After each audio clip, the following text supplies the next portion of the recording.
Лік, 3 літери і 3 слови. Назва газети повністю передає обличчя нового видання. У абревіатуры рускія першыя літары галоўных складнікаў навінкі. Літаратура, гісторыя, культура. Задума выдавецтва газеты зарадзілася даўно. У 2013 годзе чытачам быў прэзентаваны глянцавы часопіс, але праз праблемы з фінансамі ідэя не ўвянчалася поспехам. Западна-літаратурныя творы і жаданні аўтараў розных жанраў працаваць засталіся. Гэта падштурхнула галоўнага рэдактара праекта Вячеслава Бельцюкова да стварэння такога ж прагрэсіўнага, але менш затратнага варыянту – газеты. Газета себя позиционирует как литературное издание в первую очередь. Ее преимущество в том, что она издается на 2 языках – русский и белорусский.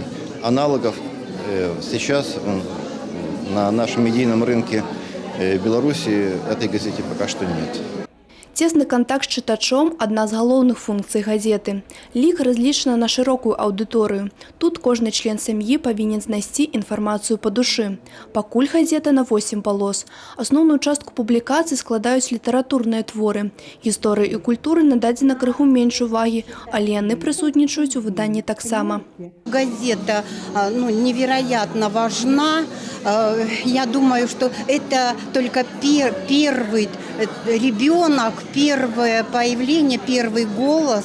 И думаю, что эта газета, при поддержке, конечно, многих, должна вырастать вот в такого нужного, необходимого всем ребенка.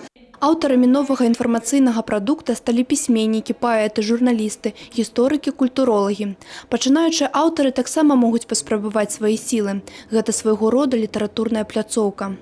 То, что вот есть такое желание и есть активная позиция иметь новое средство именно литературного толка, направления. Поэтому это будет и для зрелых авторов ценно, и для молодых авторов, которые хотят первое произведение публиковать и в дальнейшем публиковаться, потому что надо видеть плоды своего творчества.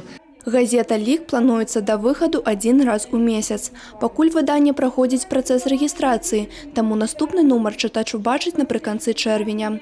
Анастасія Цукун, Мікалай Кавалёў, тэлерадыёкампанія «Брэст».